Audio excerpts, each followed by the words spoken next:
সুবহানাল্লাহ বলবেন না? বলবা আল্লাহ এই হাসরের আযাব আমার উম্মতের সহ্য হচ্ছে না, দ্রুত মিজানের পাল্লা কায়েম করে বিচার ব্যবস্থা শুরু করেন। তৎক্ষণাৎ আল্লাহ তাআলা হাসরের আযাবকে বন্ধ করে দিবেন, মিজানের পাল্লা কায়েম করে দিবেন, বিচার ব্যবস্থা শুরু করে দিবেন। বিচার ব্যবস্থা শেষ হয়ে যাবে, জান্নাতীরা জান্নাতে চলে যাবে, জাহান্নামীরা জাহান্নামে চলে যাবে। আল্লাহ হাবিবকে ডাক দিয়ে বলবে, হাবিব এবার আপনি রাজি তো? সুবহানাল্লাহ বলবেন না? রসুল বলবেন না। বলবে কেন? বলবে আল্লাহ আমার বহু উম্মত এখনো জাহান্নামে রয়ে গিয়েছে। আল্লাহ কোরআনে হাবিবের সাথে ওয়াদা করেছে ততক্ষণ দিবে হাসরে যতক্ষণ না রাজি না হয়। সুবহানাল্লাহ বলবেন না? আল্লাহ কোরআনুল কারীমে সূরা দুহার মধ্যে বলেন, ওয়াদ-দুহা ওয়াল-লাইলি ইযা সাজা মা ওয়াদ্দাআকা রাব্বুকা ওয়া মা ক্বালা ওয়ালাল আখিরাতু খায়রুল লাকা মিনাল উলা ওয়ালা সাওফা ইউতিকা রাব্বুকা ফাতারদা। আল্লাহ বলেন, ওয়ালা সাওফা ইউতিকা রাব্বুকা ফাতারদা। হাবিব হাসর ময়দানে আপনার রব আপনাকে এত দিবেন যে আপনি রাজি হয়ে যাবেন। এই আয়াত যখন নাজিল হলো, আল্লাহর হাবিব সাহাবায়ে কেরামদেরকে ডাক দিয়ে বলল, রে সাহাবায়ে কেরাম সাক্ষী থাকো আর আমার উম্মতদেরকে জানিয়ে দিও, ততক্ষণ পর্যন্ত আমি রসুল রাজি হব না যতক্ষণ পর্যন্ত আমার একজন ইমানদার উম্মত জাহান্নামে থাকবে। আল্লাহ জান্নাতে প্রবেশ করবে তারা, লা ইলাহা মোহাব্বতে লা ইলাহা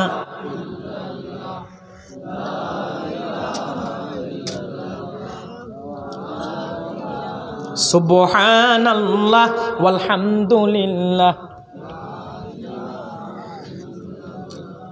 সুবহানাল্লাহ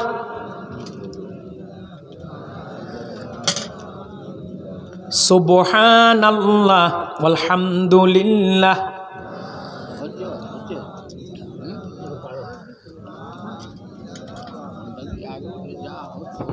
লা ইলাহা ইল্লাল্লাহু মুহাম্মাদুর রাসূলুল্লাহ। পড়ুন সাল্লাল্লাহু আলাইহি সাল্লাম। প্রিয় ভাইরা আমার, আল্লাহ বলছে হাবিব, আল্লাহ জাহান্নামের দারুন মালিককে বলছে, মালিক দরজা খুলে দাও। হাবিব যাকে মন চায় তাকে জাহান্নাম থেকে জান্নাতে পাঠায়া দেয়। ভাইরা আমার, রাসূলুল্লাহ জাহান্নামের কিনারে যাবেন, গিয়ে দেখবেন উম্মতের কারো হাঁটু পর্যন্ত জ্বলেছে, কারো কোমর পর্যন্ত, কারো বুক পর্যন্ত, কারো গলা পর্যন্ত। তবে আল্লাহর পবিত্র সত্তার কসম করে বলে যাই রে মৌখালীবাসী, রাসূলুল্লাহর একজন ইমানদার উম্মতের চেহারার মধ্যে জাহান্নামের আগুন লাগবে না। রসুল ইমানের নূর চমকাতে থাকবে, রসুল দেখেই চিনবেন আর কেউ নয়, এটা আমার উম্মতে মুহাম্মদী। প্রিয় ভাইরা আমার, রসুল্লাহ উম্মতদেরকে তুলবেন। ইবনু মাজাতে হাদিস এসেছে, রসুল্লাহ তুলে গুসলাত বিন নাহরুল হায়াতের মধ্যে গোসল দিবেন, আর এক একটা লোক পরিপূর্ণ যুবক হয়ে যাবে, আদমের আকৃতি ধারণ করবে, হুজুর তাদেরকে পাঠায়া দিবেন আল্লাহ জান্নাতুল ফেরদাউসে। রসুল্লাহ সর্বশেষ যে উম্মতটাকে হুজুর জাহান্নাম থেকে জান্নাতে পাঠাবেন, আল্লাহ তাকে যে জান্নাতটা দান করবেন সেটা কত বড়, এই মৌখালীর মতো নয়, এই ভারতবর্ষের মতো নয়, এই গোটা দুনিয়ার চাইতে আরো 10 গুণ বড়। তাহলে এত বড় শাফাতের ক্ষমতা তার হাবিব কাল্লা দিবেন। এই মর্যাদা আল্লাহ আদম থেকে ঈসা পর্যন্ত একজন নবীকেও দেন নাই। এমন এক নবীর উম্মত আল্লাহ বলেছেন, অরফা আনা আলাকা জিকরাক, হাবিব আপনার জিকির, আপনার সম্মান, আপনার ইজ্জত, আপনার মর্যাদাকে আমি সমুচ্চ করেছি, সমুন্নত করেছি, ভুলুন্দিত করেছি। ও মুসলমান, এত শান আমার নবীর, এত মর্যাদা আমার নবীর, পূর্বকার জামানার নবীরা পর্যন্ত আমার নবীর উম্মত হওয়ার জন্য আল্লাহর কাছে দরখাস্ত করেছে। আর একটু জোরে বলবেন না? বুখারী শরীফের প্রসিদ্ধ রাবি মুকাতিল ইবনে সুলাইমান থেকে হাদিস বর্ণিত, হাদিসটি কয়েকটা কিতাবে এসেছে, দালাইলুন নবুওয়াতের 7ম খণ্ড এসেছে। হযরত মুসা যখন তাওরাত কিতাব পড়ে, এমন একটা উম্মতের পরিচয় পাইছে যেই উম্মতের মর্যাদা অনেক বেশি। মুসা পায়, আল্লাহ এই পৃথিবীতে এমন একদল উম্মত আসবে যাদেরকে তুমি হাসরে সুপারিশের ক্ষমতা দান করবে, আল্লাহ উম্মতটা আমার উম্মত বানায়া দাও। আল্লাহ বলে, মুসা না না, যেই উম্মতটাকে আমি হাসরে শাফাতের ক্ষমতা দান করব এটা আর কেউ নয়, এটা হচ্ছে আমার হাবিব মুহাম্মদ সাল্লাল্লাহু আলাইহি ওয়াসাল্লামের উম্মত, মানে আমরা উম্মতে মুহাম্মদীর প্রথম বৈশিষ্ট্য। রসুল্লাহর উম্মতকে আল্লাহ হাশর ময়দানে সুপারিশের ক্ষমতা দান করবেন। সুনান তিরমিজিতে হাদিস এসেছে, রসুল বলেছে আমার যে উম্মত কোরআনকে সিনার মধ্যে ধারণ করবে, ফাহাল্লা হালালাহু ওয়া হাররামা হারামাহু, কোরআনের হালালগুলোকে হালাল বলে গ্রহণ করবে, হারামগুলোকে হারাম বলে বর্জন করবে, আল্লাহ তাকে এমন 10 জনকে জাহান্নাম থেকে সুপারিশ করে জান্নাতে নামার সুযোগ দিবেন যে 10 জনের উপর জাহান্নামের আযাব ওয়াজিব হয়ে গেছে। সুবহানাল্লাহ বলবেন না? মুসাকে আল্লাহ যে উম্মতটাকে সুপারিশের সুযোগ দিবে এটা আমারা দাও। আল্লাহ কন না, এটা আমার হাবিবের উম্মত, উম্মতে মুহাম্মদী, মানে আমরা উম্মতে মুহাম্মদীর প্রথম বৈশিষ্ট্য। এবার মুসা নবী আরেক দল উম্মতের পরিচয় পায়, যে আল্লাহ এমন একদল নবীর উম্মতের পরিচয় পায় যারা নামাজ পড়লে তাদের গুনাহকে তুমি ক্ষমা করে দিবে। বুখারীতে হাদিসে হাদিসটি, মুসলিম এসেছে, মিশকাতুল মাসাবির প্রথম খণ্ডের কিতাবুস সালাত হাদিসটি এসেছে। হযরত আবু হুরায়রা বলেন আল্লাহ রাসূল বলেছে আমার উম্মত ফজর থেকে জোহর পর্যন্ত এই সময়ের মধ্যে কোনো গুনাহ করলে জোহর পড়ার সঙ্গে সঙ্গে আল্লাহ বিগত সময়ের সগীরা গুনাহ ক্ষমা করে দিবেন। সুবহানাল্লাহ। জোহর থেকে আসর পর্যন্ত এই সময়ের মধ্যে কোনো গুনাহ করলেন আসর পড়ার সঙ্গে সঙ্গে আল্লাহ ক্ষমা করে দিবেন। আসর থেকে মাগরিব পর্যন্ত এই সময়ের মধ্যে কোনো গুনাহ করলে মাগরিব পড়ার সঙ্গে সঙ্গে আল্লাহ ক্ষমা করে দিবেন। মাগরিব থেকে এশা পর্যন্ত এই সময়ের মধ্যে কোনো সগীরা গুনাহ করলে এশা পড়ার সঙ্গে সঙ্গে আল্লাহ ক্ষমা করে দিবেন। এক জুমা থেকে আরেক জুমা পর্যন্ত এক সপ্তাহের মধ্যে যখন কোনো সগীরা গুনাহ হলে জুমার নামাজ পড়লে আল্লাহ ক্ষমা করে দিবেন। এক রমজান থেকে আরেক রমজান পর্যন্ত এক বছর যদি কোনো গুনাহ হয়ে যায়, রমজানের রোজাগুলো আদায় করলে আল্লাহ গোটা এক বছরের গুনাহগুলোকে আল্লাহ ক্ষমা করে দিবেন। রজবে শাবানে বরকত দাও, রমজান মাসে গুনাহ জরাও। রজবে শাবানে বরকত দাও, রমজান মাসে গুনাহ জরাও। সপ্তাহ জুড়ে তুমি বরকত দাও, জুমার দিনে তুমি গুনাহ জরাও। সুবহানাল্লাহ বলবেন না? মুসা কো আল্লাহ যে উম্মতটা নামাজ পড়লে গুনাহ মাফ হয়ে যাবে এই উম্মতটা আমারা দাও। আল্লাহ কো না, এটা আমার হাবিবের উম্মত, মানে আমরা উম্মতে মুহাম্মদের দ্বিতীয় বৈশিষ্ট্য। এবার মুসা নবী আরেক দল উম্মতের পরিচয় পায়, যেই উম্মত পবিত্র হবে, ওযু করবে পানি দিয়ে, যদি পানি না পায় তায়াম্মুম করলে আল্লাহ পবিত্র বানায়া দিবে। মুসাকে আল্লাহ আমার শরীয়ত এত কঠিন, নাপাক লাগলে যে জায়গাটার মধ্যে, যে কাপড়টার মধ্যে নাপাক লাগে কাপড়টা কেটে ফেলে দিতে হয়, যে চামড়ার মধ্যে নাপাক লাগে শুধু ধুইলে হয় না, চামড়াটা ফেলে দিতে হয় কেটে। আর এমন এক উম্মত আসবে যারা অজু পানি দিয়ে অজু করলে তুমি পবিত্র করে দিবা, অজুর পানি না পেলে তায়াম্মুম করলেই পবিত্র করে দিবা। মুসা আল্লাহ এই উম্মতটা আমি মুসার উম্মত বানায়া দাও। আল্লাহ কয় না না মুসা রে, এটা আমার হাবিবের উম্মত, উম্মতে মুহাম্মদের তৃতীয় বৈশিষ্ট্য। এবার মুসা নবী আরেক দল উম্মতের পরিচয় পায়, যেই উম্মতটা কানা দাজ্জালের বিরুদ্ধে জিহাদ করবে। মুসা কয় আল্লাহ এটা অন্তত আমাকে দাও। আল্লাহ কয় না মুসা, যে উম্মতটা কানা দাজ্জালের বিরুদ্ধে জিহাদ করবে এটা আমার হাবিবের উম্মতের চতুর্থ বৈশিষ্ট্য। এবার মুসা নবী আরেক দল উম্মতের পরিচয় পায়, যারা কোনো নেক কাজের নিয়ত করলে আল্লাহ একটা সওয়াব দিয়ে দিবেন, নেক কাজটা বাস্তবায়ন করলে আল্লাহ 10 থেকে 700 গুণ সওয়াব দিবেন। আবার কোনো গুনার কাজের নিয়ত করলে আল্লাহ কোনো গুনাহ লিখবেন না, গুনাহটা করলে একটা মাত্র গুনাহ লিখবেন। মুসা কয় আল্লাহ এই উম্মতটা আমার উম্মত বানায় দাও। আল্লাহ কয় না না মুসা, এই উম্মতটা আমার হাবিবের উম্মতের পঞ্চম বৈশিষ্ট্য। এবার মুসা নবী আরেক দল নবীর উম্মতের পরিচয় পায়, যাদের 70,000 আলেমকে আল্লাহ বিনা হিসাবে জান্নাত দিয়ে দিবেন। মুসা কয় আল্লাহ এই উম্মতটা আমার উম্মত বানায়া দাও।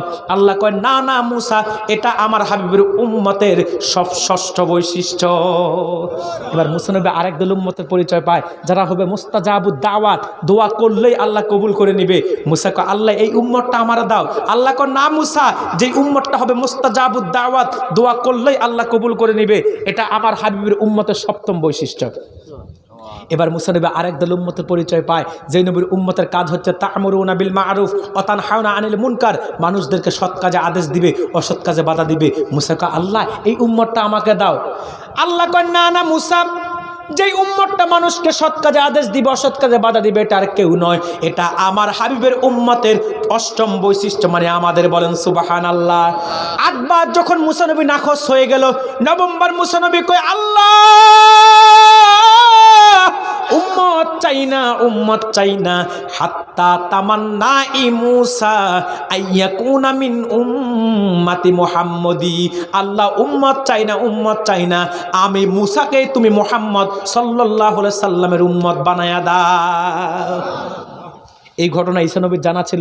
আল্লাহকে মুসা চান্স নাই, কোনো সুযোগ নাই, তুমি রসুলের উম্মত হতে পারবা না, কারণ এখন লোভে পড়ে তুমি সুযোগ চাচ্ছ, এই সুযোগ আমি তোমাকে দিব না। এই ঘটনায় ঈসা নবী জানতেন, এই জন্য ঈসা নবী কখনো উম্মত চায় নাই। যখনই খাস দোয়া করতো তখনই আল্লাহর কাছে দরখাস্ত করতো, আল্লাহুম্মা জাআলনি মিন উম্মতি মুহাম্মাদি, আল্লাহ তুমি আমাকে মুহাম্মদ সাল্লাল্লাহু আলাইহি ওয়াসাল্লামের উম্মত বানাও। আল্লাহ কবুল করেছেন। হানাফি মাযহাবের সবচেয়ে বড় আকীদার কিতাব শরহু ফিকহিল আকবরের মধ্যে ইমাম আজম আবু হানিফা রাহমাতুল্লাহ আলাইহি লেখেন, আল্লাহ তাআলা হযরত ঈসাকে 4টা আসমানে ওয়েটিং লিস্টে বসিয়ে রেখেছেন কাল কিয়ামতের আগে দাজ্জালকে কতল করার জন্য, ইমাম মাহদিকে সাহায্য করার জন্য। আল্লাহ হযরত ঈসাকে দামেস্কের পূর্ব কোণারে মিনারায় নামায়া দিবেন। তবে নবী হিসাবে নয়, উম্মত হিসাবে পরিচয় থাকবে সাবেক নবী, রানিং উম্মতে মুহাম্মদী। তাহলে এমন এক নবীর উম্মত, নবীর এত মর্যাদা, যে নবীর উম্মত হওয়ার চান্স মুসা দরখাস্ত করে পায় নাই, ঈসা দরখাস্ত করে পেয়েছে। আজকে আমি আপনি বিনা দরখাস্তে সেই নবীর উম্মত। আল্লাহ আমাদেরকে অসংখ্য মর্যাদা দিয়ে রেখেছেন, অনেক সম্মান দিয়ে রেখেছেন, একমাত্র নবীর কারণে। যেমন নবীর সম্মান তেমন উম্মতের সম্মান। এত সম্মান। জজ বার্নার্ড শুকে সাংবাদিকের প্রশ্ন করেছিল, বার্নার্ড শু আজকে আপনাকে বলতে হবে এই পৃথিবীর মধ্যে শ্রেষ্ঠ জাতি কারা।